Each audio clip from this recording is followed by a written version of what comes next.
Romance at a glance. Romance at a glance. What you say now? Romance at a glance. Go ahead, girl. Well, hello, dear listeners, and welcome to another episode of Romance at a Glance. I am your host, Bridget. With me, as always, is my co-host, Shawnee. How you doing today, Shawnee? I'm doing so good, Bridget, because you know this is my favorite book. Yes, today we're talking Lover Mine, John Matthew and Xhex. Let's get into it. All right, fair friends. Lover Mine. Who else out there is a monster John Matthew fan like Shawnee and I? Is it you? Me. Is it you? It's me. Is it us? I'm the number one.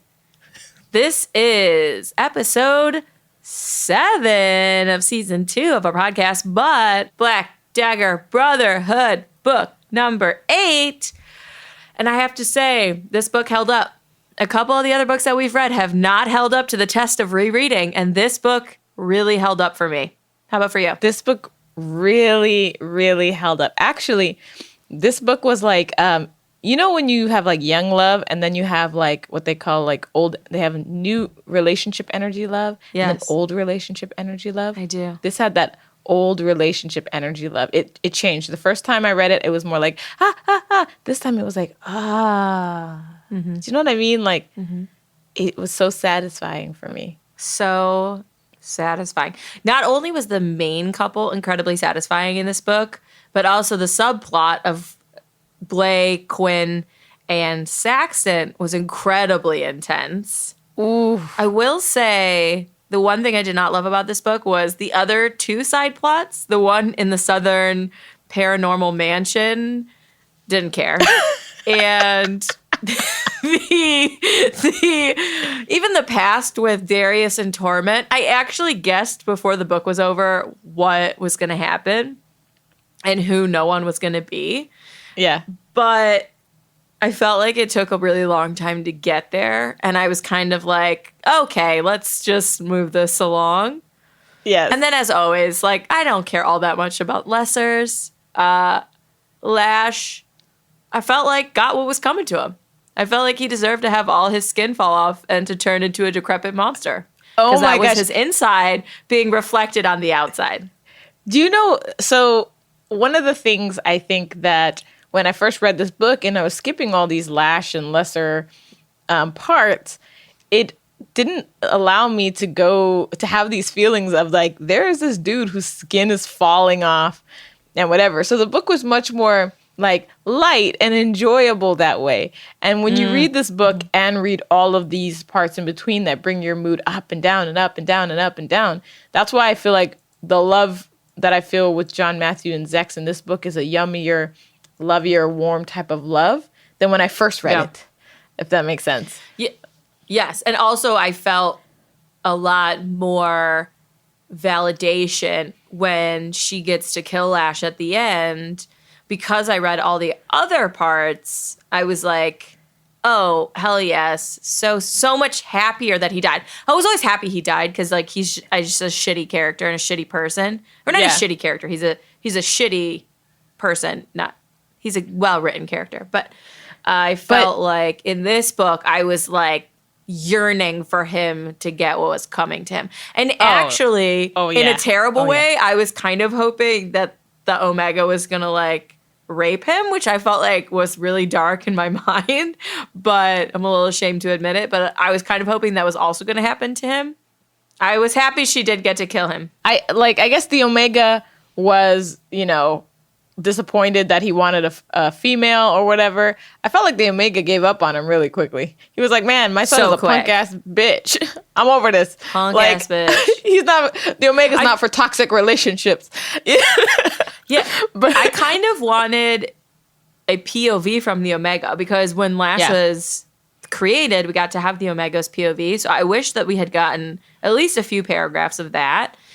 Because I agree, it did seem really fast. However, in the last book, the Omega does talk about how he thinks that Lash is going to be like the second coming. So I think it was less about him wanting a female and more about the weakness that required him to feed to stay alive and to keep his power. Yeah. Mm-hmm. That was how I read it. So I think that the most romantic thing that happened in this book, Bridget, is when John Matthew puts Xhex's hand around that dagger and helps her kill Lash. I mean, I was like, butterflies, all of the butterflies and that was my moment. Especially since we're in book 8 and we've been given every single book the idea that this bonded male, like, the biology can't be overridden and he has to take vengeance and he has to protect his female and blah, blah, blah. And in this book, I thought that was like such a clear indication of the strength of his character, that he was able to circumvent that biology and suppress his own need to kill Lash, which he had every right to kill Lash too, not only as her mate, but also for himself, for like Lash trying to, you know, rape him, Lash fighting him. Like, they had a lot of bad blood separately. So I really loved that scene. I thought that John Matthew really earned all of the love that I have for him, which I was happy about. It was a lot of mushy love. And it went a long way for me in terms of Xhex's decision to not kill herself and to not, like, take the vengeance and then fade away.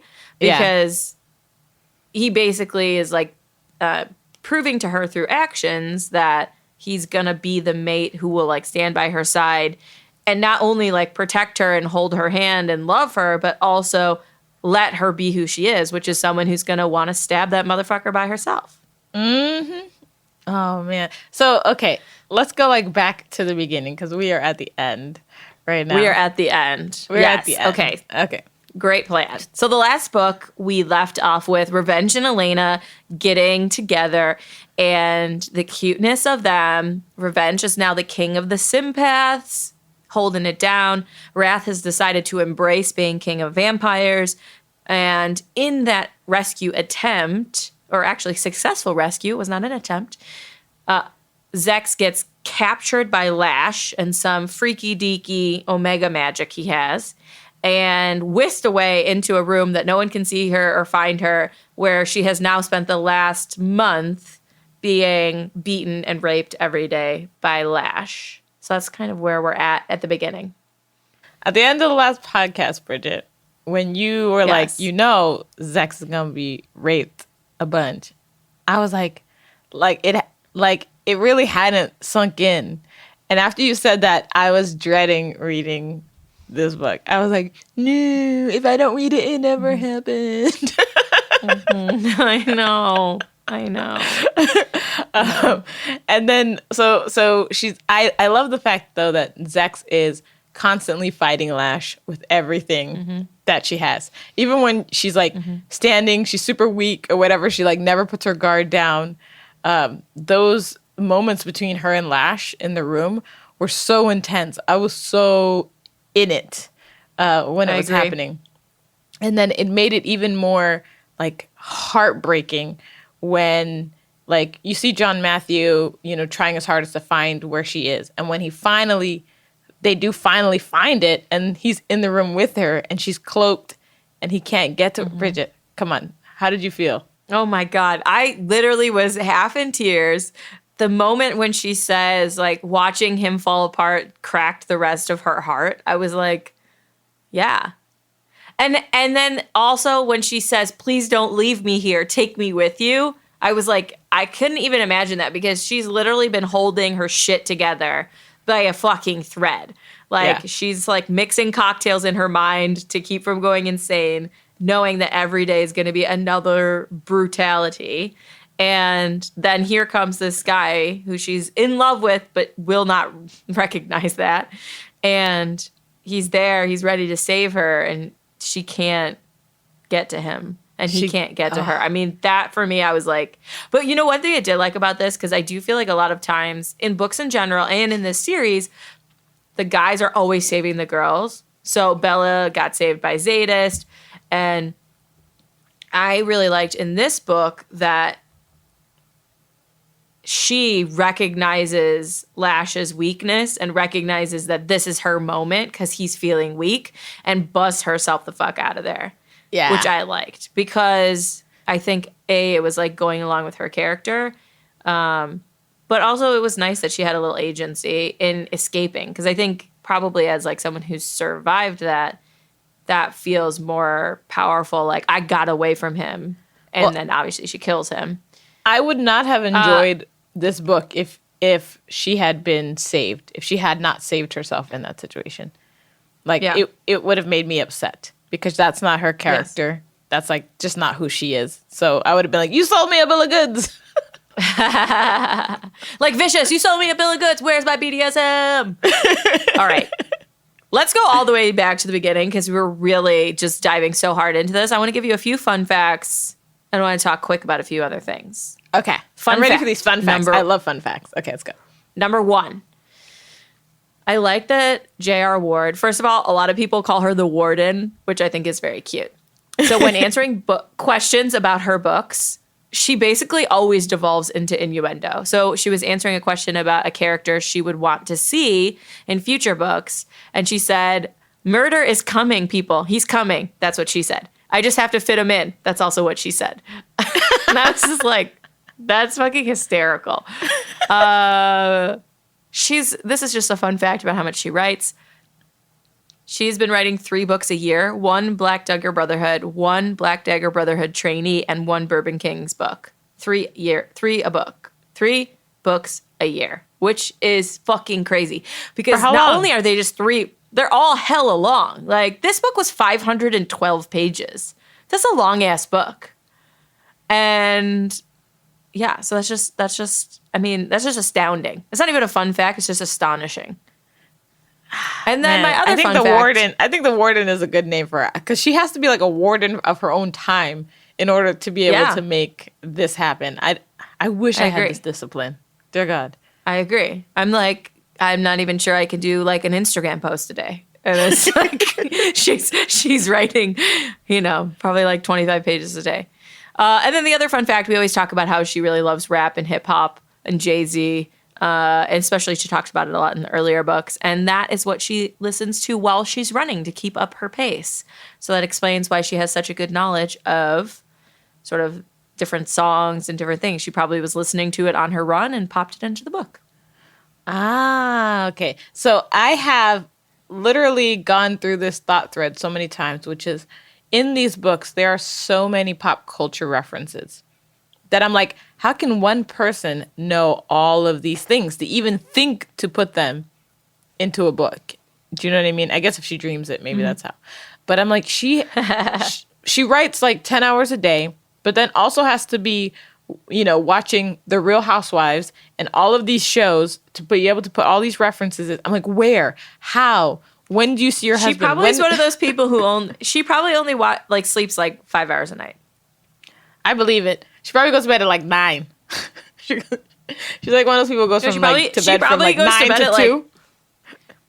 Yeah. Yeah, or she's in bed at like midnight, wakes up at 5, and is just like back at it. Who knows? It's a mystery. It's really a mystery, but she does a good job. All right, let's get back into the characters. So, where we just left off, Xhex broke herself out. I thought the scene where Revenge and the brothers sort of pay him the respect of a bonded male after he absolutely fucking shreds to pieces that lesser was kind of a nice moment of showing that he's now a grown-up and he's no longer at the kids' table, Yeah. And I also thought it was kind of interesting that she calls Revenge to say, I'm out, I'm fine, I'm going to get my vengeance. But Revenge even doesn't know about her apartment where John Matthew finds her. John Matthew is the only person who's ever been there. And I thought that was a really sort of beautiful testament to the fact that even though she won't admit it, John Matthew is real deep under her skin. Mm-hmm. That's her boy. That's her. I love that even when they first met, that it wasn't like a love at first sight thing, but it was a connection at first sight. Even when he was like a pre-trans and she was like, mm-hmm. But at the end of the day, like Xhex is like this androgynous, like, they talk about her as like having no boobs, having no body, really, no curves, no nothing. Mm-hmm. She's a bit of a pre-trans as well. Except for that, she's like 6 feet tall and like muscly and shit. Yeah, but I mean, like in terms of like, it looks like she hasn't necessarily gone through puberty. Oh, yeah. You know? But I love that they had that initial connection in the beginning. I love the slow burn of John Matthew and Xhex. And I love that even in the last book, like, they left us at awkward middle school. Like, what is your thought about the fact that their connection could be Darius's shadow self within John Matthew, and the fact that he was there when Xhex was born and took care of her as a child? Well, I mean, I love that, and it's plausible. It's like, as crazy as it is, because it's like the reincarnation of Darius. But Tor is also there, and I like the parallels of Tor shooting Lash, as well as shooting I did the too. sympath that was Xhex's father. Holding Xhex's mom. Right. Holding, yeah. And yeah, I guess it was Xhex's father. Yeah, true. Yeah, so I mean, I actually did enjoy it. I didn't think it was like a far-fetched thing. I do think that storyline played out so long. So this book is my favorite book, but fucking slow. God, I was like, yeah, I'm I like, don't you care could about cut this. half that shit. Do not care. Yeah, or actually, and also, I don't not care. I think it took too long. Yeah. We went back to them too many times. Well, and all the stuff we were reading was just like them being like, it's so unfair for this female. Like, it took too long, I thought. Yeah, and so, like, sometimes I think J.R. Ward gives too much description about a situation. Sometimes it's warranted. I'm like, oh, wow, she painted that picture perfectly. And sometimes I'm like, I don't need that much to know. Like, we followed the entire investigation with Darius and Tor. And I was like, we didn't need that investigation to last that long. Also, just on a side note about the narration. Please. So we've talked about Jim Frangione. And this is not his fault. Whoever edited this book did a poor job. There are between every chapter, the gap before the next one starts is so long that I would keep checking my phone to make sure like nobody was calling and it hadn't shut off Audible. There was certain time, and then there's times where I can hear, I think he's taking a drink in between takes.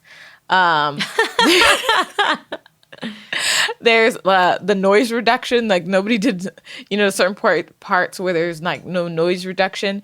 There's certain parts where I can tell that Jim Frangione did a punch-in, so it's like, oh, he messed up two words, so he goes back in and records it, and it'll be like, hello, how are you doing?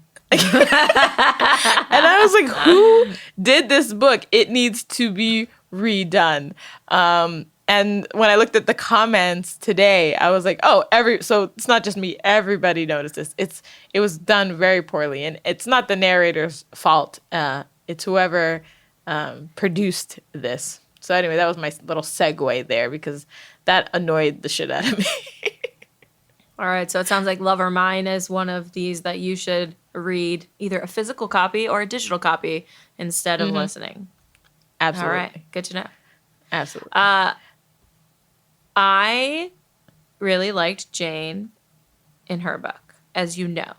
Yes. And this book continued to solidify the fact that I think she's a bad bitch because her treatment of Xhex and the calm confidence of her care with regards to the internal exam, with regards to her helping Xhex at least minutely begin to overcome her phobia of labs by asking her to watch the procedure, explaining it to her, by telling her, were you violated? Do I need to check for that?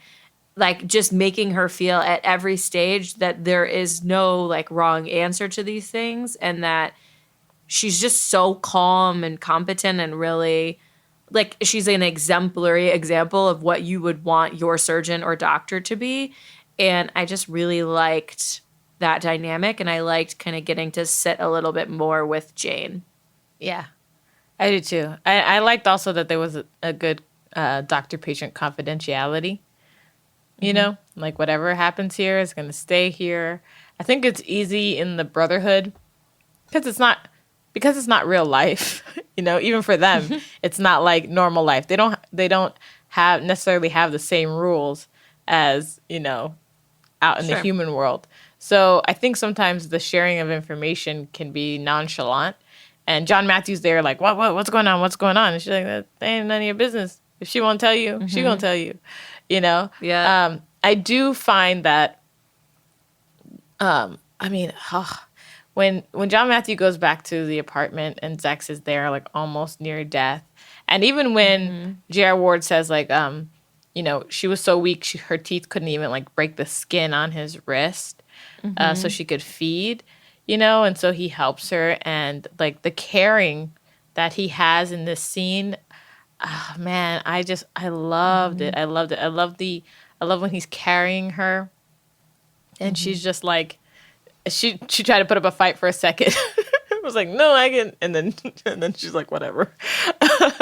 All of these moments for me were really pretty, and all the way along the line, even though they know that they love each other, there's not this like underlying expectation that they are going to be together. He's not like, oh, because I tattooed her name, because I saved her, because I've bonded and my bonding scent is there, doesn't mean like she belongs to me, Yeah. Yeah. And in fact, the opposite. He thinks she's going to leave him. He's sure, and she is sure that this is only going to be a temporary partnership. And that I think that's a beautiful sentiment. Like the fact that you have the choice to love someone, and it doesn't have to have expectations or anything else attached to it. So I just thought that was so beautiful, and that you can love someone where they're at, even though it might not last forever. Like you can still care for them and still treat them with the most respect and the most care and the most love, and cherish them, even though they might leave you or you think they're going to leave you.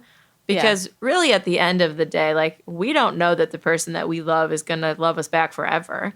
But you're choosing to hope and to still just love them the way that they need to be loved for that. I think that he really loves her also the way that she needs to be loved. And I think it's really wonderful that in this book, like, he's the one who's constantly, like, he's sitting in the room, but he's like, oh, I know she likes her space, so I'm sitting back. And she's the one who's like, come hold my hand. Come back, teach me sign language. Like, I want to be a part of your life too. And he's, like, when she described the way he has this huge grin on his face, I was just like, it's so sweet. He gets me. He gets me right in the cheeks. You're smiling so big while reading and you're just like, squee! And it's so justified, I think, Xhex's story too with John Matthew. It's like in other books when they're playing this like cat and mouse thing, sometimes you feel like it's super contrived and there's nothing really justifying it. But for her, like this already happened to her. She's replaying a past event that ended poorly, and and the only difference is that John Matthew knows she's a sympath. So she has no expectation that this will end differently, and that she describes at the very end of the book how that was one of the most painful things she'd ever gone through, and she's like, and I only loved him half as much as John Matthew, and so her wanting to be close to him but not wanting to cross the line into it being more makes sense. It makes sense why she chose the line the whole time. It doesn't annoy me like it would in other books. That they sit in that weird, awkward space for so long. I really liked the way she described his emotional grids. Because we don't get to spend a ton of time in sort of that sympath point of view, because both her and Revenge are suppressing their sympath side all the time. But I thought it was really cool in this book that when he's walking her through his past and takes her to the toilet stall where he was born, and then the orphanage, and then to the apartment, and then to Tor and Wellesley's house. And she describes how, she sees his emotional grid crumpling and then shore itself up just through like strength of will. I thought that was so interesting and so cool. And I also thought it was a little like because he's never going to find out that Darius is like a part of him. Yeah. And so I liked the way she described that he had like the two emotional grids that were not in conflict, but weren't the same, which I thought was kind of an interesting, like, it just is a kind of an interesting thing for her to know about him, I guess. I'm not sure what she would really do about it, but it's just kind of cool. And then when she eventually meets her mom at the very end and she reads her grid and is like, she immediately knows it's my mom because they have the same emotional grid, like kind of, I took that as like the same emotional sort of foundation. I really liked those scenes. I thought that was super fascinating. And also that Revenge is always worried that he's going to be manipulating people and that the sympath side will bring out the darkness in him and that he'll manipulate people and be bad. And I feel like Xhex is not really ever worried about that. Like at least with him, like she's never trying to manipulate him or even worried she might. She's just using it to understand him more, which I like about her. Yeah. And what do you feel about the tattoo? Like when she sees the tattoo on his back? I actually thought that scene was interesting for two reasons. One, I thought his response was fair, which was like, you've told me that we're not going to be together forever. So like, this tattoo is not for you, basically. This was for me and my love of you. But like, you're not really involved in that if you're going to leave me and you don't want to be a part of this partnership. So I actually was okay with him being like, I don't want to talk about this. I thought that her shock about it also was fair, though, because that's a huge thing. Because she even says, like, what is his future Shellen going to do? Put her name under mine? Yeah. And that in their culture, because that is such a huge deal and you would mark your back with your Shellen, he's basically saying that even though they weren't mated, she was his mate or she is his mate and putting her above all these other future people. Now, I know in the future Tor... Spoiler, but it's not really because this book has been out for a long time. But I know eventually Tor finds a new mate, but I honestly can't remember what happens. But I'm assuming that he carves the next mate's name under Wellesley's name. That's my guess. You're not going to not carve your second mate's name because they live for like hundreds of years. You gonna carve my name? You gonna carve my name? You gonna carve, son? You know, but isn't it like a? Isn't? Am I making this up? Is it a reincarnation of Wellesley? I could totally be making that up. I don't remember whatsoever. She doesn't. But how special is it though if you can just get another Shellen though? Like. I don't like that. Like, how special is it if you could just get another mate and who's bonding and who, like, So, okay, I agree. However, it doesn't mean that you're bonded to the next one. So you might get another mate, but she might not be a bonded. And some of the people essentially get mated or married to someone they aren't bonded to. That's true. Because I feel like, you know, like Quinn's parents, I don't think they were bonded. Right. It's like a political alliance, basically. Yeah. Yeah. I guess that makes sense. I mean, even Wrath and Beth. I mean, Wrath and not Beth. Wrath and Marissa, you know, were not bonded. Right. Exactly. Yeah. Speaking of which, did Vicious and Jane ever get bonded? Or ever get mated? No. So they never talk about them getting mated, or at least not the whole like carving the name in the back and that whole thing. Like, if I was Jane, I'd be like, you better get carved up right now. I'd be like, I will wield my scalpel on your skin. Maybe Jane doesn't want it because, you know, she's an independent woman. She's like, I don't need a ring. I don't need a ring. You're not going to lock me down. But, you know, actually, there's one part in this book she's that a fucking ghost, though. Where's she going? I know. She going to ghost him. Okay. So there's one part in this book that I find very satisfying. And what I call this section, I find this section called boundaries, right? Okay. So, in general, to me, Xhex has a lot of the power in with John Matthew and her dynamic. And when later on they find out that there's a house full of lessers, like Lash tells them, oh, there's this house full of lessers, like go have at it, basically. Like, fuck the Omega, he fucked me, I'm gonna fuck him now. And Xhex is the only one who can go because she can be there in daylight. And so there's this like moment where she tells Wrath that it's going to happen. They go back and forth. They're like, no, you're not. Yes, we are. No, we're not. Yes, we are. And then she's about to walk at the door after they're like, okay, fine. We'll give her a bunch of weapons and let her go because she's an independent person. We can't stop her.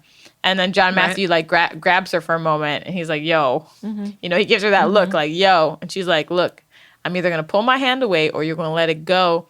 And this could be a nice thing. But either way, I'm leaving, you know. And he lets her go.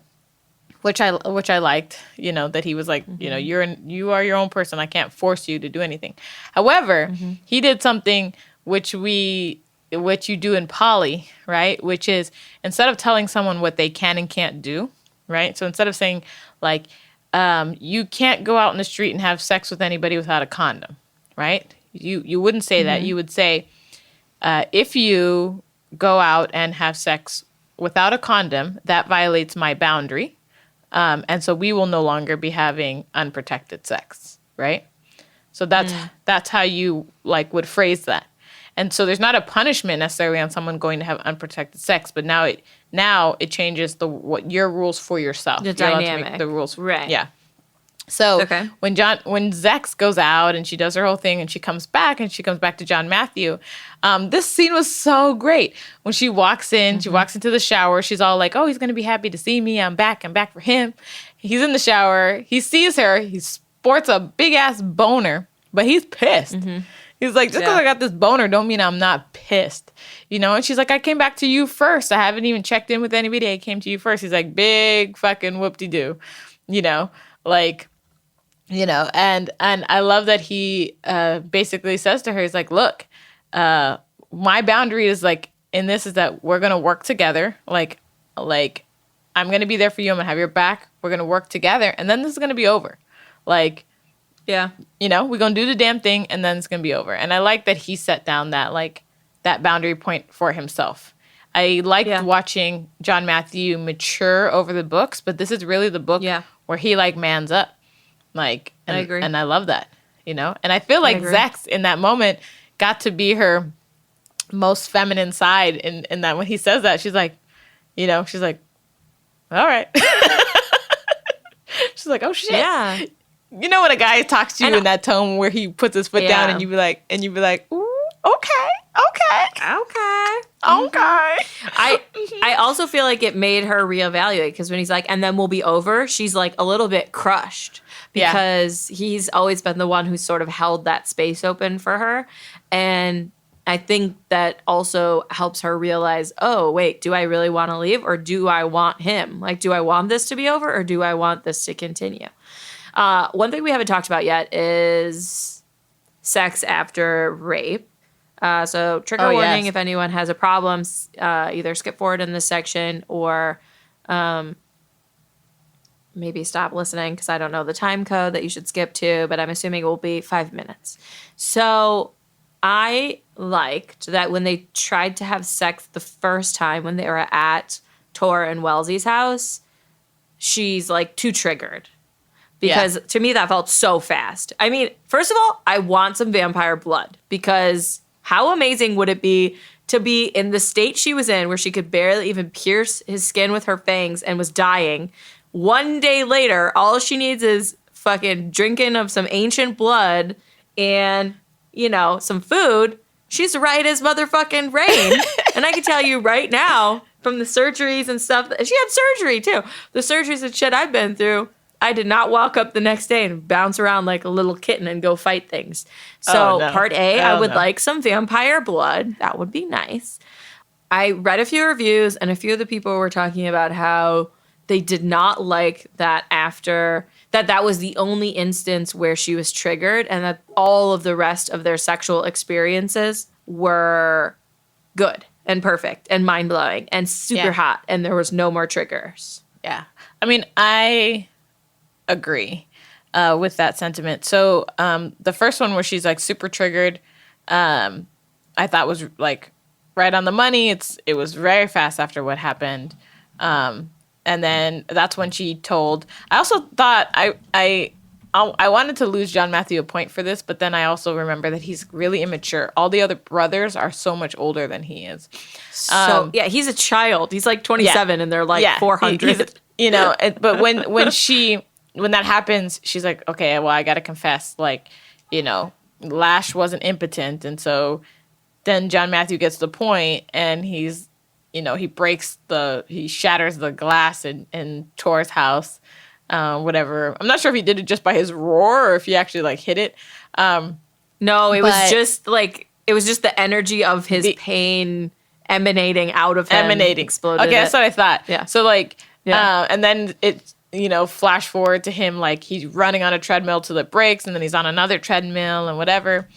And I really thought that was her moment. Like it wasn't his moment, and it became about him. And like I'm very aware of this feeling because, I have told you like I have dealt with sexual assault in the past.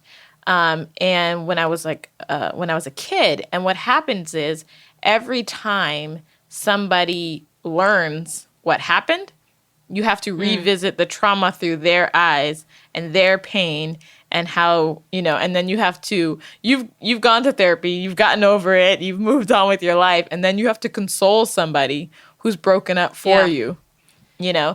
And so, it's like that circle of, the circle of pain or whatever thing that you sent me, where it's like you're in the middle and then like directly outside of it is like your partner or your spouse. And then directly outside of that is like your immediate family. Then it's like your extended family and friends. Then it's just like random acquaintances, whatever. And how you should never put your feelings about something on the person inside the circle. So in that instance, you were inside the circle or Xhex was inside the circle. And John Matthew shouldn't have put that on her. He should have put that outward to like the next ring of people who would support him and carry that burden for him. Yes. I did feel like he did kind of do that with Blay. Like he did try to not burden her and just like run himself to death to try to deal with it on his own. And I did like that Blay kind of was that person for him where he could unburden himself and then kind of come to a resolve. Like Blay's like, I got you. Like, we're going to find this guy. We're going to do it together. And John Matthew's like, okay, let's do that. But like, I totally agree with you. I think most people get that wrong. And I think the bonded male in him definitely got that wrong for sure. Yeah, it was a moment where I was like, oh, John Matthew. Like Xhex is like standing by the door, babysitting him through this. And it had to be very difficult for her to reveal this to him, Yeah. He won't even reveal that to her, Yeah. And I'm sure that hit his trigger point too. That's also why he's running. But now she reveals something super whatever, and she probably got no comfort, for a long time. Wait, when does he reveal to her that he was raped? Because he does reveal to her that no, she goes into his brain. She goes into his energy when they're in the shower. Oh, in the shower, like right after that. Okay, that's right. And then she sees everything. She sees the blood in the drain and whatever. So he never reveals it. It just says that he doesn't get mad that she invades his thoughts. It was probably easier for her. He lets her in. Yeah, he lets her go in. Yeah. But like, imagine, it was a long time between her revealing that to her receiving any sort of comfort for that situation. And I felt for her in that moment where I was just like, oh, great, I bear my heart out here and now I have to babysit you while you running on this treadmill. I need you to get it together. Yeah.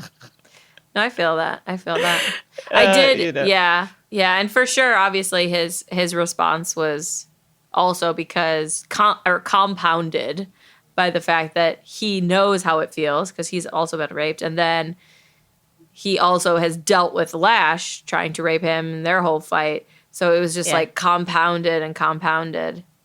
Were you upset that their future sexual encounters, there was no trigger ever for either of them on either side? Yeah. So, I mean, upset is a too hard a word, but I was hoping that there would be maybe some modifications to their sexual experiences. Like she's always on top or something like that. Yeah, in order for her to help her feel not triggered by the situation. Also, it would have been really cool to see maybe a moment where they are being intimate, and maybe she does freak out, and maybe they work through that moment together.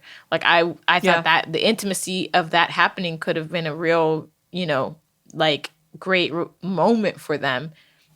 Zadist and Bella had a lot of those moments, and they were very powerful, I thought. Yeah. So I did think that the fact, like, Xhex becomes really, really human in this book for me.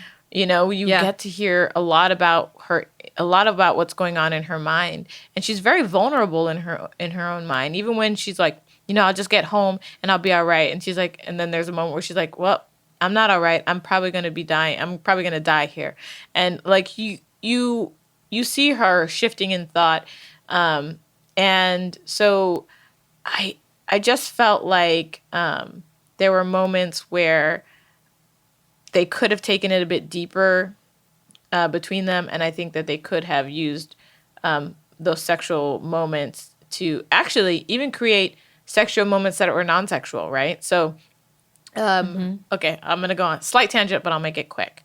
So you recently, I told you I had a really traumatic medical procedure done, and I couldn't feel my body anymore. Like in terms of like, it was like I was disconnected. My mind and body were disconnected. My body would not turn on, like when sexually or like for anything. It was like I couldn't feel emotion or whatnot. If my partner was like feeling froggy, and me, I'm always froggy.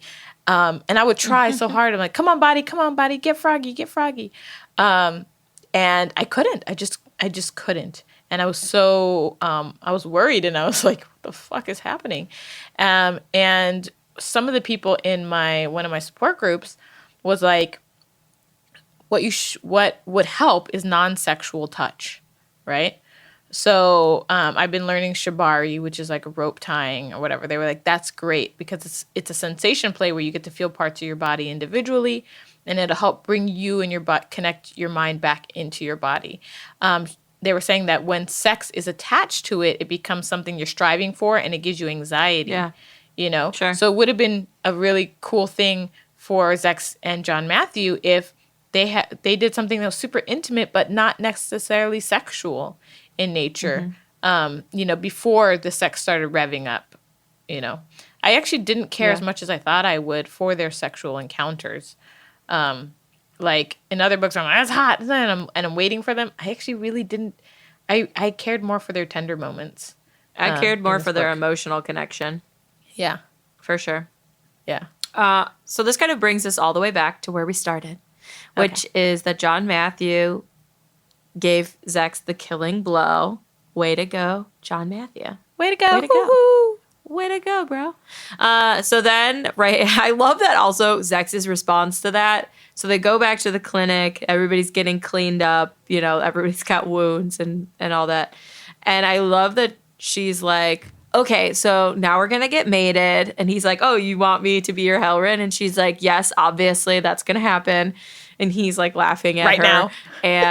And she's like, okay, we're going to just do it right now. And he's like, you can't even walk. And she's like, watch me, bitch. And no, wasn't she like, you can hold me? Didn't she say you can hold me? Yeah.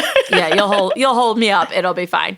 And I thought the scene with Tor giving her the mating gown, I thought that was so sad, but so beautiful. And also, I thought it was like a nice sort of closing the loop of that side plot of knowing that he was there and that he was taking care of her mother. Did you expect no one was her mom? Did you have any suspicions about that? So no, I did not suspect that it was her mom. However, the whole book, I was wondering who she was, because they talked about her too much. Yeah. Okay. So no one is up in the sanctuary with the scribe virgin, and she's basically described as having like a thick black. Everyone's in white, and she's in like a black hooded cloak, and she's always serving all of the chosen and never taking anything for herself. Pain and her have a number of conversations, and Payne's always like, why don't you sit and have a repast with me? Why don't you come in the baths with me? Why don't you, like join me? And she's always like, no, thank you. Like, I have my work to do. So she's clearly doing penance for something. And I actually did think, only because there's only one woman in the whole book who I was like, that it could be, at least, unless she ended up being someone else. So I was like, if she's connected to this book, that's who I think it is. And tell me what you thought about Xhex's response to meeting her mom. Was it what you expected?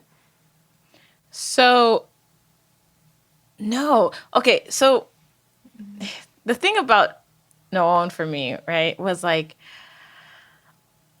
so I knew she was going to be somebody, at some point, somewhere. And when she talked about like, no, on the other side, things are not good. Here, everything is in order. On the other side, everything is not in order. And so I knew like she'd been through some things, but they also kind of described her as being like mentally handicapped some way. I don't know if that's a politically No, correct. physically.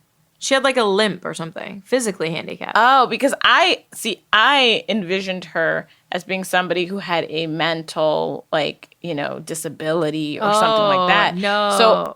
So I didn't, so the idea of her, I actually really, in my mind, dismissed her as being like in future books as someone's, Shellen or whatever, because I thought it would be really like, in poor taste to like have somebody take advantage of her or something like that. Sure. So now, okay, that makes more sense, because this whole time I've had her in my head as being like impaired that way. Changes the whole story. That I don't know. Did you expect it to go down like that? Like, I thought Xhex was gonna be kind of mad, or because Xhex in general is not a very warm and welcoming character. She's pretty standoffish to the people that she meets and interacts with. I thought she was going to be less welcoming and more like, how did you get here? I thought you were dead. I don't know. I just thought she was going to be more questioning. And I thought it actually ended up being a really lovely showcase of how Xhex emotionally evolved during this book and recognized how precious relationships are and how precious life is, because she had almost had it all snatched away again. And John Matthew almost got shot in the heart and she almost lost him. And so I think she sort of evolved through this and was like, I better take what I can. Yeah. I thought Tor's response was hilarious, where he was just like in complete shock. And I liked also that Xhex finally got to figure out why Tor is always like so nice to her. And she's like, I always stay away from him because it's kind of creepy. He's always so nice to me.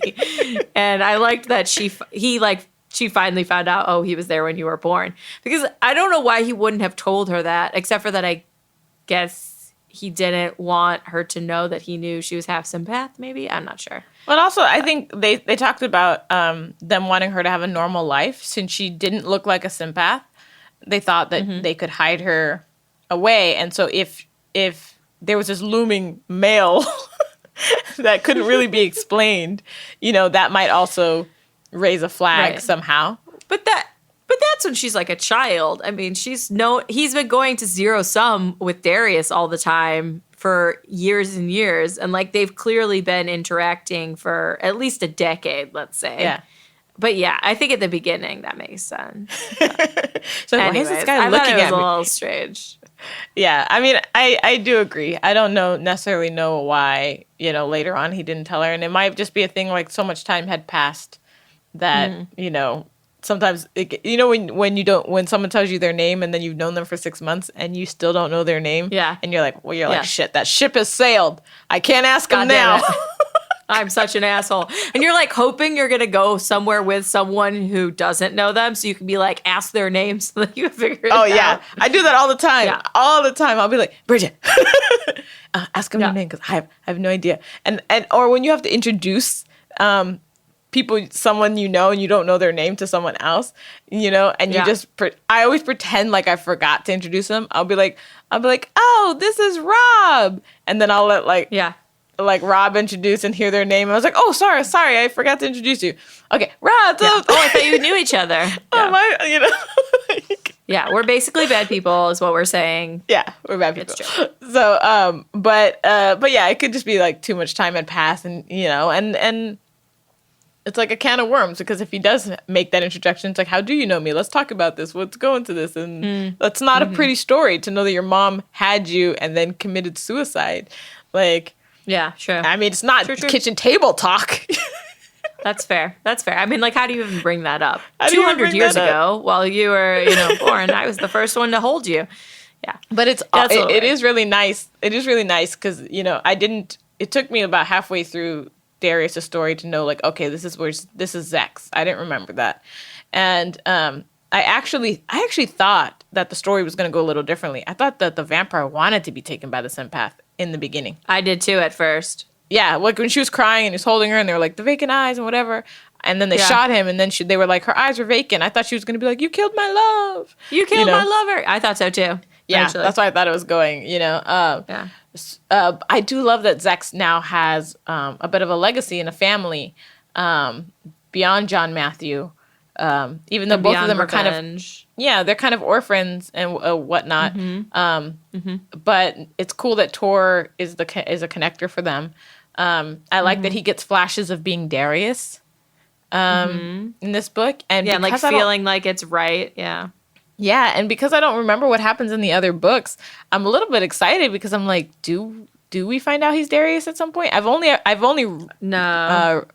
read up to The Chosen, so I'm like, I'm pretty sure that John Matthew, that I've read an interview, and she said that he'll never find out because it would, like, how he always gets the seizures, like when he met Beth and all these different places. So like it would be too much for his mind to like comprehend or whatever. So I don't think he's ever going to find out that he's Darius as well. Got it. Well, it was cool. At least they had that moment where he had like deja vu when, when Lash gets shot and that sort of thing.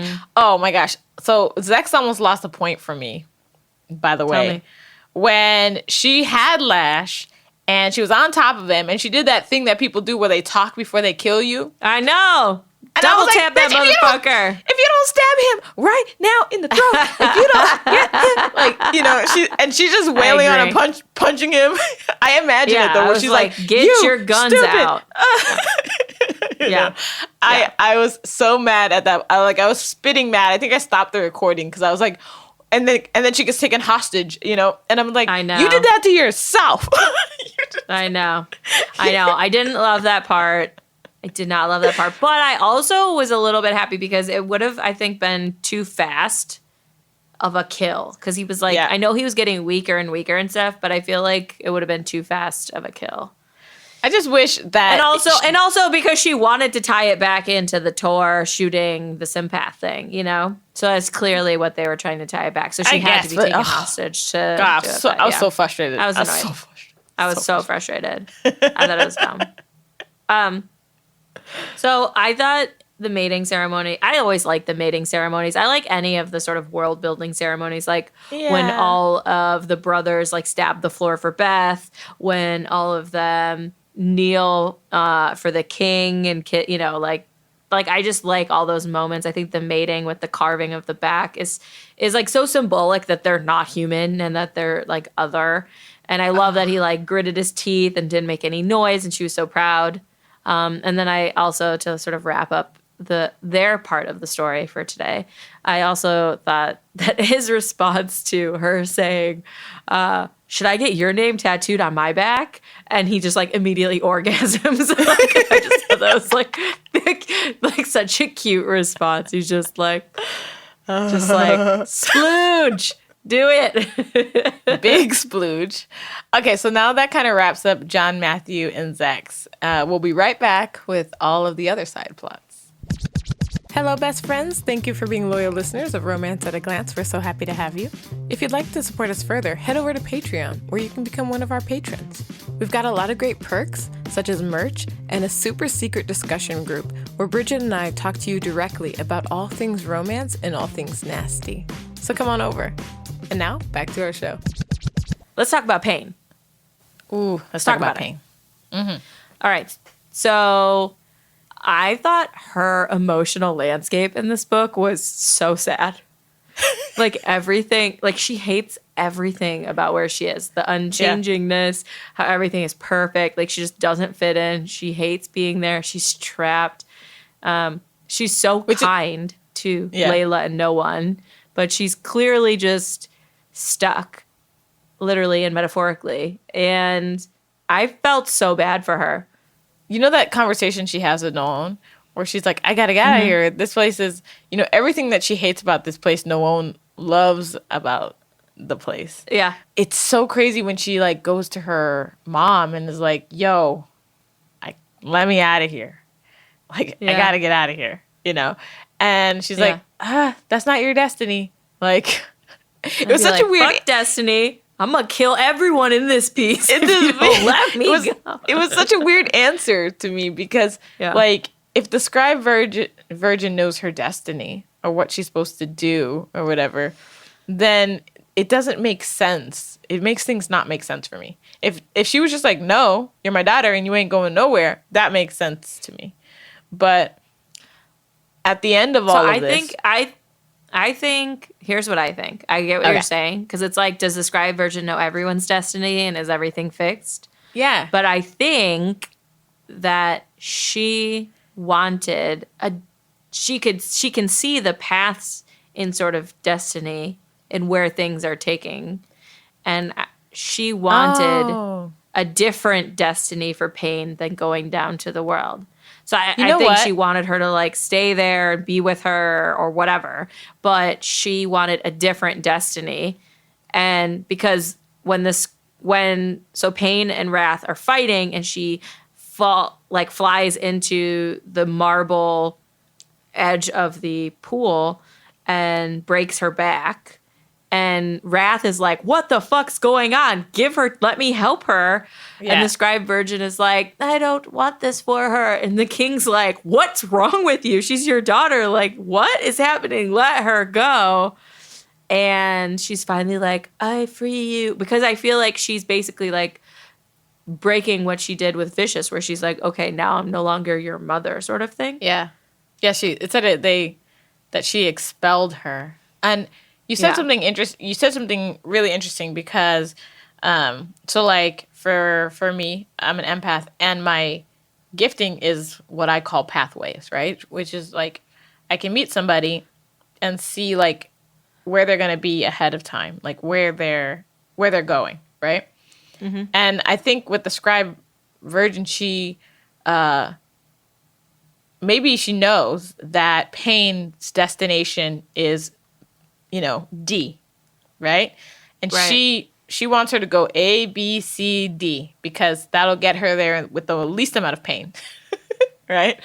And the way that Pain wants to do it is going to, take her from A, Z, X, Y, all the way back to D. And it's going to be a more painful, process in general, right? So the end result will be the same. And maybe, so when she says that this is not your destiny, maybe it's just that, like, how you're going to get there is not going to be an ideal way. But Pain needs the pain. I think she's like somebody who needs to learn through, grit. Like any teenager, she's essentially and like wants the disorder. She doesn't want that perfect existence. Because the scribe virgin, she already said, like, I wanted my son to be the primale. Didn't clearly work out. And I wanted my daughter essentially to be like a paragon of the chosen. And, Pain she has described as being too much like the bloodletter. And then we find out in this one that the only time she was ever allowed to go down to earth, she killed her dad, the bloodletter. And I'm pretty sure she kills him for what he does to Vicious. Yeah. If I remember right. One thing I thought was interesting about her is that she knew about Vicious. She knew that she had a twin.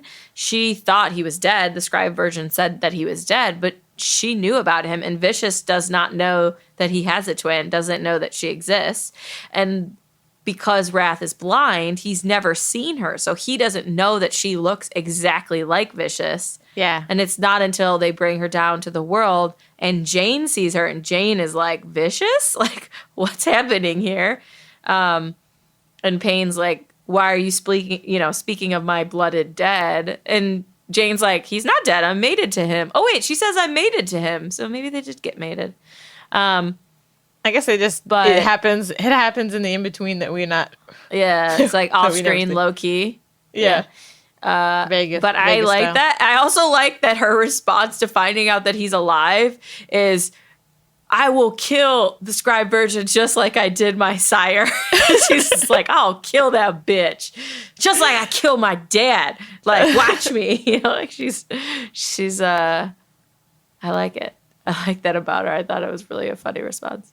And I thought the moment where Vicious meets her and she sees him for the first time and he sees her for the first time and like they hold hands and immediately like the connection is so deep. I thought that was cool. Yeah, so I did love that the connection was so deep. And back to your other point, like the fact that she knew about him and he didn't know about her. I kind of assumed maybe the scribe virgin took his what do you call it? Thoughts away, or Vicious went through so much as a kid that it like, and he left at like 3 or something. Like, didn't he leave? No, you're right. He was 3. He was like 3 years old, right? So they could have known each other. Both of them could have known each other. But I don't remember shit from when I'm below 3. I do. And if no one, I think most kids don't. And also, if you think about it, vampires don't go through puberty until they're like 25. So like under 3 for them is like, I would assume under like 1 for us, you know? Like you're really little. You are, but I feel like, they talk about they age normally until they get to like a certain age and then they start slowing it down. But I kind of feel like it is plausible that they grew up together, Vicious and Payne, playing with each other, little toddlers or whatever.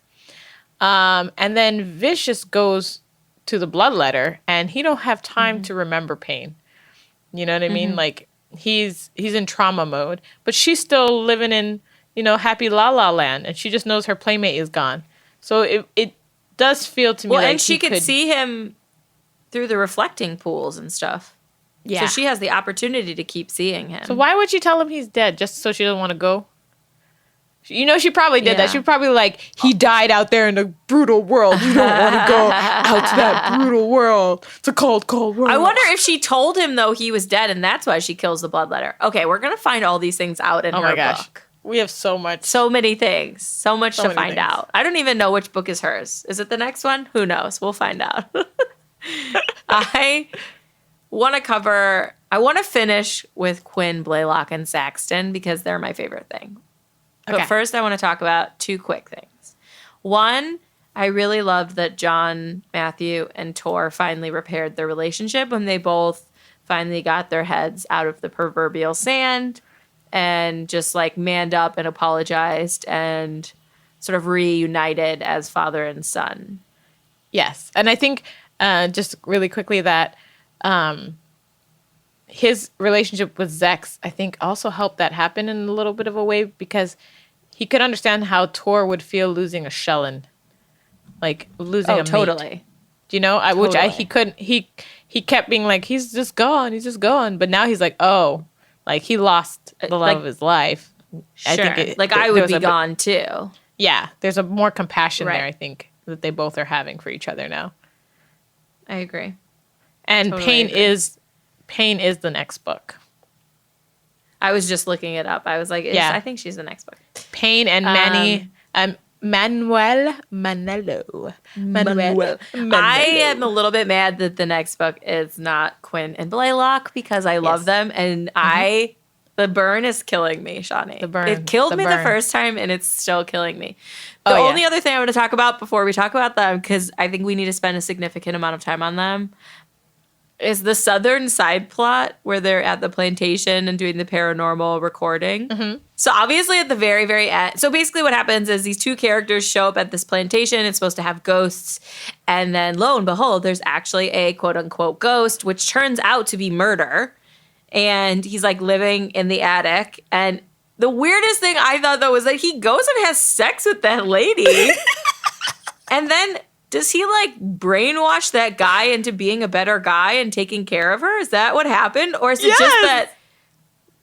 just that because she's so like sexually fulfilled, that guy gets jealous? But it seems like he kind of brainwashes that guy. No, he brainwashed that guy. So one, he saw a girl who wasn't getting it like she was supposed to be getting it. So he gave it to her in a dream sleep. He gave it to her. Like he gave it to her. And she was like, I definitely had sex with a ghost. Which, if any ghost wants to come and give me some good, I'm open. I'm open to it. You know what I'm saying? I'm like, can't get pregnant from ghost sex. Yeah. But anyways, so yes. And then when he went up to the attic or whatever, he put into his brain that he was like not treating her well, not doing these things. I also think he might have removed some blocks from this guy because the guy talks about not being fulfilled in his own life and having some of these different insecurities. So I kind of feel like he just like took those mental blocks out of the guy so that he could actually connect with because then all of a sudden they're like connecting and they're happy and he's like noticing all the stuff and she's incredibly happy. He's like noticing her and they film their special and they have this like whole wonderful side romance. And I'm like, I don't give a flying fuck about these two. And then you find out it's murder and I'm like, that's cool because like Xhex thought murder was crazy, but now he's clearly like maybe sort of repairing himself, although I think it's a little crazy to have sex with someone while they think they're dreaming. But I also, did you care? Or like, I mean, I thought it took up a lot of the book. No, I did not give a flying fuck. I was like, why are we following these people? What is happening here? Yeah. Like, and also I don't know how you envisioned him, but I envisioned him as a pirate. Like, as this weird... Me too. I don't know why. I gave him like a peg leg and everything. Yeah, like and dark hair and like a scowl. Mm-hmm. Yeah, like, no, he had like the whole gamut. Like the pirate hat, the peg leg, like the whole... Even though they never said any of that. I didn't think about a peg leg. I imagined him like a Confederate war general, where he's like on the wrong side of the boundaries. That's actually still real sexy.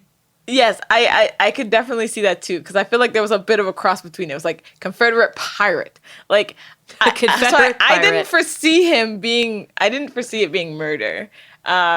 Or whatnot. And I did wonder the whole book, though, stupid now as it seems, that I was like, whatever happened to murder? All the time I was like, whatever happened to that fool? Where is he? Like, what's going on with him? What's his life like? Yeah. I liked, though, that she recognized him, but then didn't go. Because I feel like a lot of times in books, people feel like, oh, I have to, like, close this loop, and, oh, it's up to me, and yada, yada. And I liked that she was like, I'm happy that he seems better. She's kind of like, oh, that's where he ended up. And then she's like, oh, but he knows where I am. So if he wanted to contact me, he could come find me. Because I think that's a much healthier thing than her just like fucking showing up on his fucking doorstep. And he's like, yeah, I know where you are. You're where I left you. I know where you live. I don't want to talk to you. I have your phone number. I don't want to call you. So I thought it was nice that she left him alone. Okay, I just wanted to quickly wrap that up because like I just didn't care, but I wanted to hear your opinion. Okay, let's talk quickly about my favorites. This book made me so incredibly heartbroken. Oh. Like, okay, first of all, it starts with Blay and John Matthew and Quinn. Well, John Matthew's getting his tattoo. And Quinn decides that he's going to bang that receptionist. And Blay's like talking about how every time Quinn says yes to everyone, the one resounding no is louder. And I was like, oh my God, how fucking hard would that be? Because it's not even like he's in love with Quinn and Quinn knows that, but Quinn is just like dating someone else or in love with someone else. Quinn's just fucking everything but won't fuck him. Which I would be like, that's bullshit. Like if you're a man whore and I'm willing to be part of that situation, then why am I the only one exempt from getting the same from you? But it makes sense in a way. They work together. They're best friends. They're colleagues. So if it don't work out, well, they're not colleagues. They're way past colleagues. Like they are best buddies for life. listen, they're best buddies for life, but that is also like the thing that makes it suck, you know? It's so sad. Yeah, it's so sad. And I think one of the saddest moments, but also like a girl pair moment, is like when Quinn says at the end, he's like, you know, as badass as he thinks he is or wants to be, he has been ostracized his whole life because of his, you know, different eyes. And he's not ready to be an openly gay, you know, or bisexual or fluid, whatever you want. He's not willing to do that because the Glimera is going to judge him, you know? And he's like, I hate that they have that much power over me, but they do, you know? Yeah. And so, like... And they had so many hot moments, though. Like, when Quinn is fucking that chick and he locks eyes with Blay, and Blay's like, oh my God, like, he is watching me watch him and getting turned on by it. Ugh. Oh my God. And then the scene, Shawnee, the scene where Quinn says in his mind, instead of out loud, like a real, like, he says, I miss you. I miss you so fucking bad it hurts, but I don't know how to even find you, even though you're right in front of me. Ugh. I have that one written down too. Oh my God. First of all, this book had so many quotes. So many quotes. I have 4. I have 4. And I narrowed it down from like 12. But it's 512 pages, and I feel like 4 is reasonable. It's reasonable. Yeah. I was just so sad for them both. I was so sad for Quinn because, like you said, he's still so trying to fit in to a world that he clearly is just not meant to fit into the Glimera. And like, I want him to embrace the whole Quinn that he can be. I also am so sad for Blay that he's like so in love with Quinn. And I think he suspects that Quinn is lying to himself about wanting a female Shellen and stuff. And he even says it to him in past books, like, are you sure it's not because of the Glimera? Like, are you sure? And like in this book, you know, when he's just like, say the word and I won't go, like, you have the power. Like, tell me not to leave. Tell me to stay with you. Kiss me. Kiss me. And then they kiss. Oh, but can you imagine the mortification after when Blay is like ready? He's like, they're making out. He drops his pants. And then Quinn's like, have a good time, and just leaves. Oh, how fucking sad. Shawnee. I think they killed me also, in this book. They literally killed me. And it's weird. I think this is weird because of the incest thing. You can't be like team throuple. But you know, it's helpful when the other character is someone you can hate, right? But Saxton is such a sweet soul, and he's zesty. You know what I mean? Like, he's got. So I like when he tells him like, oh, if you want to wear stripes, you know, like, I love when I just love his personality. So, and he is the softness that meets Blay's softness. You know, he's the acceptance that meets Blay's acceptance, but he's not Quinn. And it's so, you love it, but it's also so sad. And you also know that, and for me, I like the opposites attract. So the fact that Saxton is kind of so soft and Blay is also so soft to me, these two teddy bears, it doesn't work. It doesn't work for me, like, in the long run. I think in the long run, you're right. Obviously, he's meant to be with Quinn. I like that he is... I feel like he's like what Blay needs, though, after like being rejected, like having someone pursue him and show him that they want him and sort of introduce him into like what it means to be in a partnership with a man in a way that he's never had before. Because the last time, you know, like he's you know, was with women when he was with Quinn, and they were like having sex with lots of random girls until he realized like that doesn't do it for me. And then he's just been like hoping and waiting and lusting after and unrequited for Quinn. So this is kind of like his first relationship, his first adult relationship. And I think their date Saxton together. Walks him through it so and lovely. Saxton, I know, and he's just like, he's like, this is the time where people kiss. I know. I was just gonna say that moment is so sweet and so just like juicy, and I was literally hit by a feelz train. I like when, you know, Saxton's like, I don't bite, unless you ask. And like Blay just like doesn't even know what to do. He's like intrigued and into it, but also nervous. And I just thought it's just like their relationship is so great. And I thought Quinn's response to their relationship is so sad because it's hella toxic. That's what it was. It was hella toxic. Well, it's more, well, you can tell me why you think it's toxic, but I thought it was sad because he's not saying, Blay, I don't think you should be with me because I don't want to be with men. He's saying, Blay, like, you're too good for me. You need someone who's as good as you, and Saxton is is on your level. Like, you should be with someone like him, not like me. Like, in his mind, he's saying all of this. Yeah. And he clearly, like, he's like, I don't like that I'm a man whore. Like, I don't like these things about myself, and you're so good and you're so beautiful and so pure. Like, I don't deserve someone like you. And which, again, I'm like, stop trying to, like, put other people's feelings in your shit. Like, stop speaking for other people. Like, let them speak for themselves. But also, I thought it was really sad. And also very sweet that he's like, even though Saxon's my cousin, if he hurts you, I'll like rip his head off, basically. This book made me not like Quinn a little bit more, mostly because I actually really read his scenes. It's super manipulative to me the way Quinn is with Blay. So Quinn and Blay are together. Quinn wants nothing to do with Blay. He's getting blowjobs and stuff from the girl at the counter. He's doing whatever he wants. Then Blay's like, oh, I have a date. Then Quinn's like, oh, my toy that I'm not playing with has found another toy, and now I want it, or I just don't want anybody else to want it, Right. And I didn't like that. So it's like he had that date set up with Saxton, and then Quinn appears, and he's like, oh, okay. And then he starts messing with him, and then he's like, okay, go on your date now. Like, how is he supposed to enjoy his date with someone else after this thing just happened? You got in his head, and then you sent him out, which I thought was cruel. I thought it was really cruel scene there.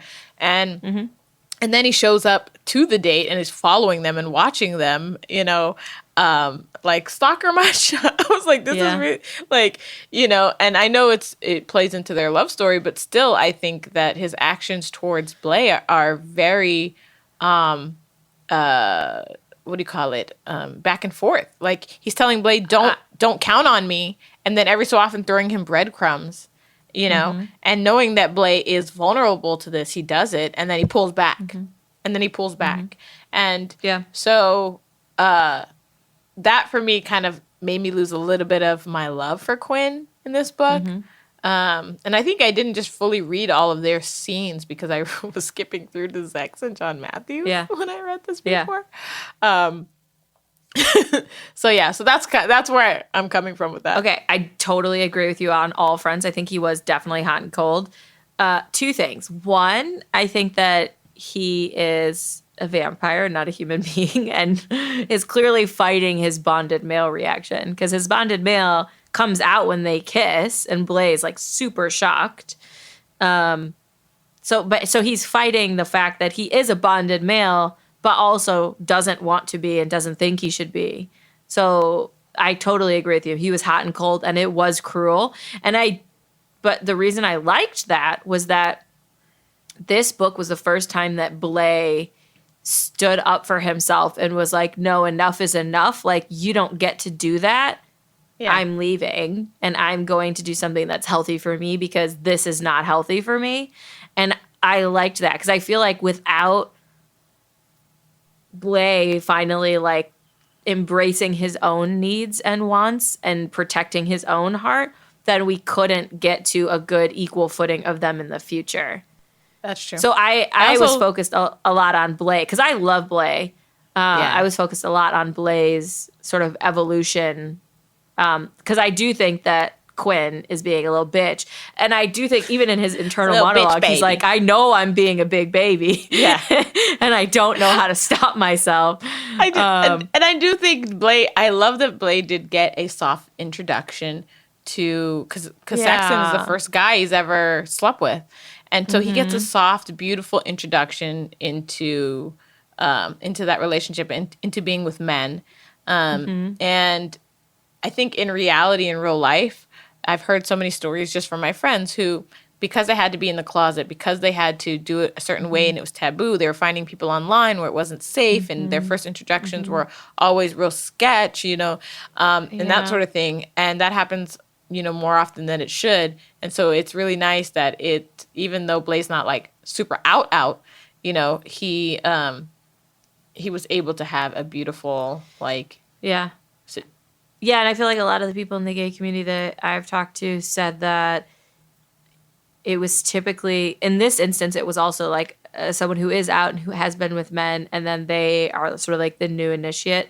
And that unlike sort of heterosexual people when they're teenagers who kind of get to have those first fumblings with people of their own age or their own experience level, and they get to kind of explore stuff together, like you said, because a lot of people are in the closet, or maybe they're the only out gay person, but there's no other young gay teenagers out, or maybe there's none that they are attracted to who are out, because there's only a few to choose from, that they don't get to have those sort of innocent fumblings, and they get kind of probably a more rough or scary or whatever adjective you want to use exploration of that. I thought Saxton and I just thought their little romance was beautiful, and even Blade going to his house and taking care of him after the humans beat him up and inviting him to the Brotherhood and to be fed by a chosen, I thought was just really well done. I felt Blaze sort of growing care for Saxton and vice versa, that Saxton was like, you don't owe me this, like why would you take care of me? And Blaze like, how could I not, because that's who Blaze is. Yes. And as our question before is, why didn't the chosen feed Butch? Jody McIntyre came through on Instagram and said that Butch at that time was not a brother. And so the chosen were only meant to feed the brothers, and Vicious was not the primale. So he did not have control of the chosen at that point. And so that's why Beth had to feed Butch, which makes a lot of sense. So right. Whereas now the chosen are just up for grabs. I was going to say given an option, a choice, but sure, they're just fucking up for grabs. It's like snackable chosen all over. Nom, nom, nom, nom, nom, nom.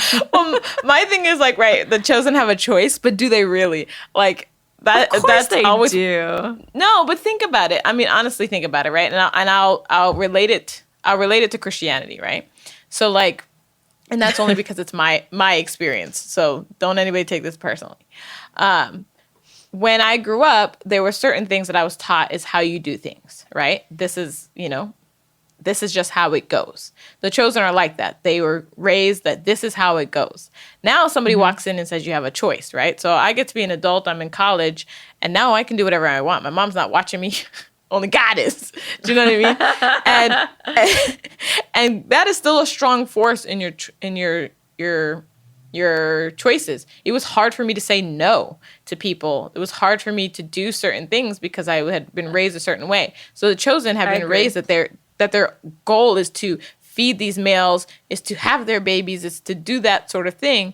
And so, yes, there might be a few who have the gumption to say no, but there's going to be a lot that are going to take a lot of time to be able to stand in their own power and feel like they really have a choice.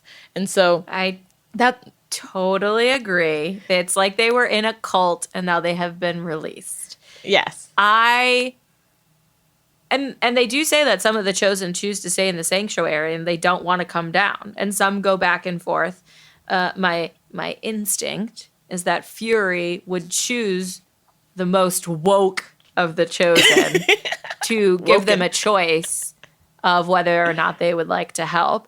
And generally, I feel like, and generally, I feel like, a human being or a vampire or whomever, if you hear, hey, someone got their shit beat out of them and you can help them and it's not going to hurt you, and it's, like feeding doesn't hurt them or endanger them, and Fury's going to be there. So I feel like I would be like, yeah, sure, of course, come over, let's do this, because and I was not raised to constantly be helping people. But I do hear what you're saying. They are cult survivors, and that will take a long time to repair. Yeah. Okay, I just want to finish with my Quinn and Blaylock saga with when I read this book originally, I was so distressed that they weren't the next book in line because I was like, I can't wait anymore. I need closure. Me too. Me too. I was pissed. And I still feel that way. I am still unhappy that they are not the next book, but the book after that. But I guess I will survive until that time.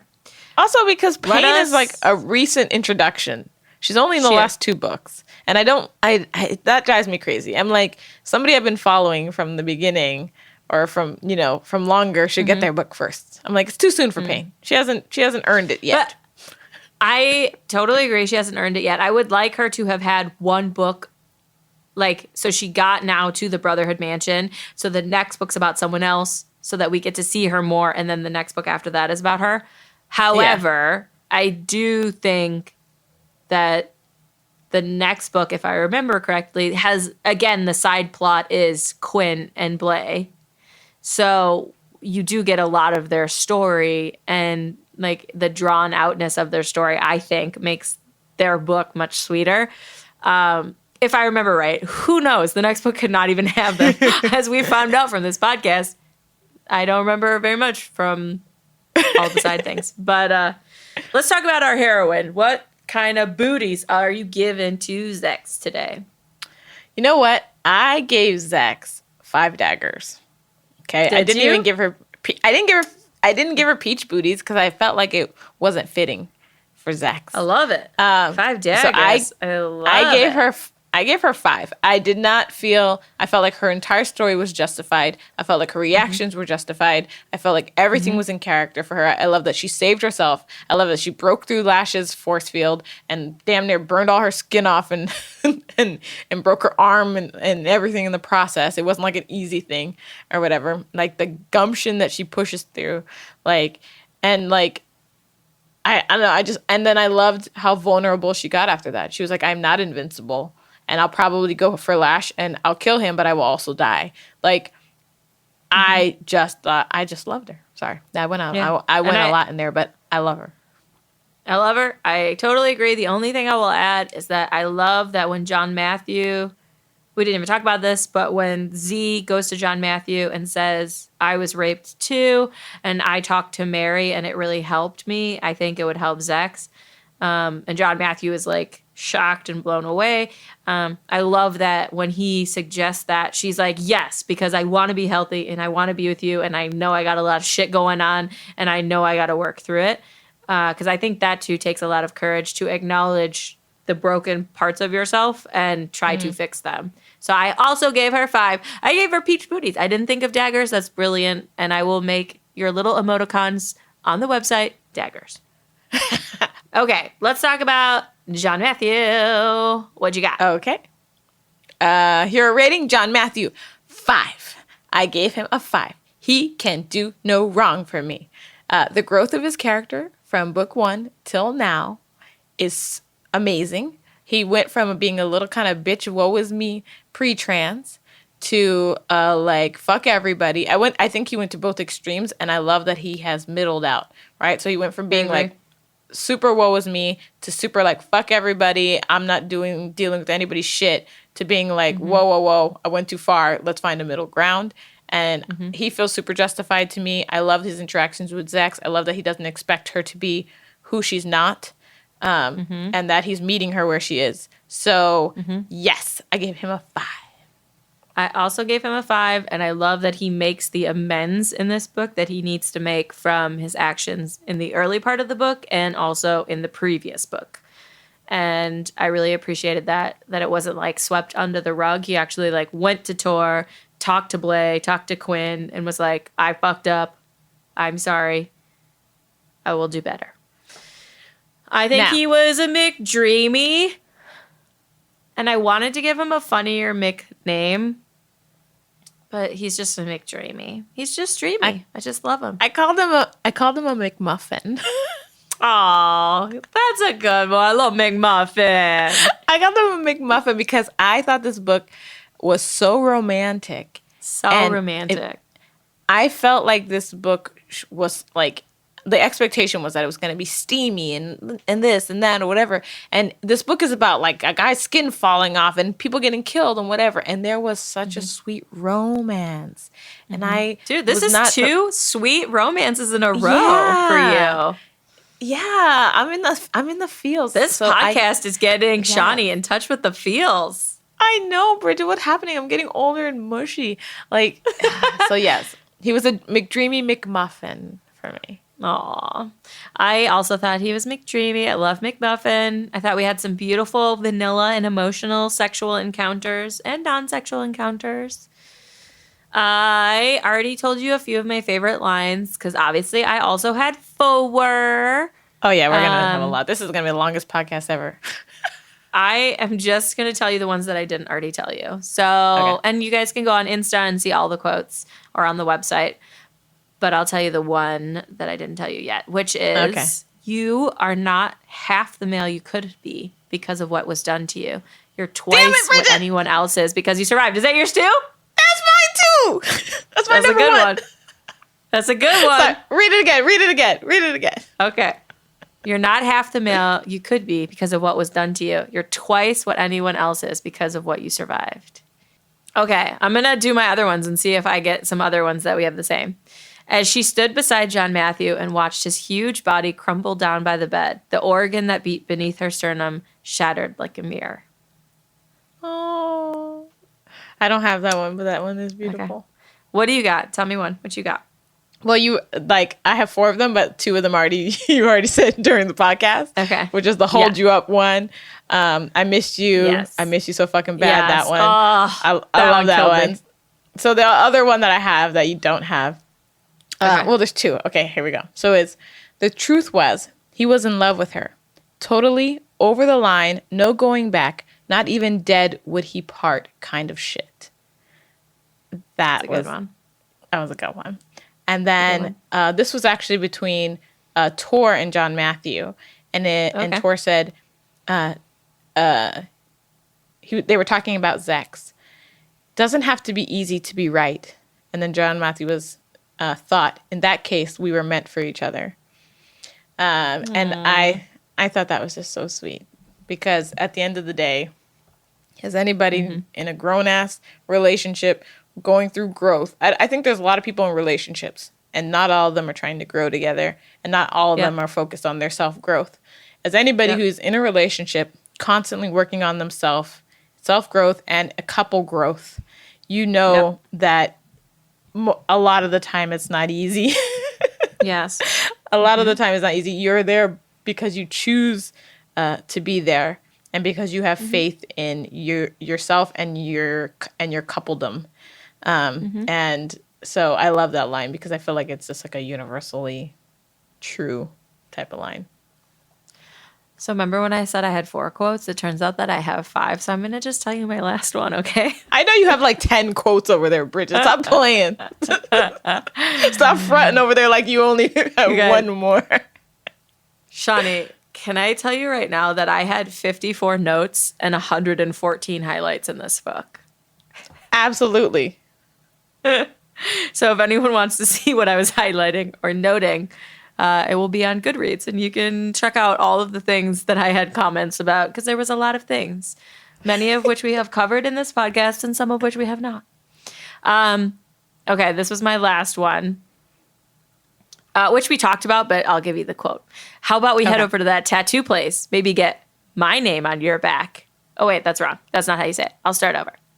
How about we head over to that tattoo place, maybe get your name on my back. The orgasm that rocketed out of his body and into hers evidently served as a well enough reply. And I was like, I just thought it was so cute that he's just like immediately comes when he knows she's going to have his name on her back. I thought it was the sweetest. It is the sweetest. And I love that. I love like a character like Xhex and John Matthew can give us the sweet, sweet feels. I love how J.R. Ward wrote that and made that possible. Let's talk about our favorite ratings and wrap this shit up, because this is a long podcast. If you're sticking with us right now, props to you, because we talked about a lot of things, and I hope that you got a lot of laughs and a lot of feels. All right, what do you got? Tell me your review. Okay, so my review is from Patsy G on Audible, and she wrote title, wow. Of all the brothers, I was most excited to see where John Matthew headed. I knew he loved Xhex and always knew her issues were going to be hard to bear. But damn if the young boy alone all his life knew the right moves. He is passionate, loving, strong, and one of the kindest brothers. I thought Rev was my favorite, but John Matthew moved him over. LOL. This is a spellbinding series. Long listening, action-packed, nerve-wracking, sexy. I was sad when it was over. I felt like I left my friends behind. Sad face. That's how I felt too. When it was over, I was like, I was sad. I was sad to leave Xhex and John Matthew's story. And now I'm ready for the next book. I thought what she said about him being the kindest brother, I liked that. Yeah. Mine was Amy Foxy Blogs, and she rated it 5 stars. And she said, I was beginning to lose heart the further I went in the Black Dagger Brotherhood series because of the charm these books had begun to fade for me. Books 2 and 3 were awesome, and Lover Mine ranks right up there with those other 2 books as being a great read. And I totally agree because books 2 and 3 were butch and zadist. Love those books. And then we had Fury, wah wah, and Vicious, wah wah, sadly. Wah, wah. And then obviously Revenge, which was dope. And then this one. So I totally agree with her. I got a little lost. I got a little lost, a little saddened. And I'm glad that we are right back up to the excellence of those books. So thank you, Amy Foxy Blogs. Mm-hmm. I'm expecting that Payne's book next is going to be a womp. Like, I don't remember it, to be fair. But after that is Blay and Quinn. So, yay! And which we love. So there's always a womp between the love, right? We had 2 books that we loved. So I can't imagine liking this book. Like, you know what I mean? I just feel like it's going to be the womp, the book you got to get through to get to Blay and Quinn. And then when that happens, oh my God, that podcast is going to be lit. We about to get crazy. All right. Well, until we get to Payne's book, may your books be your lover. And your hand your best friend. Thanks for listening. Subscribe to our channel to get new episodes, clips, and more. And click here to watch our previous reviews and author interviews.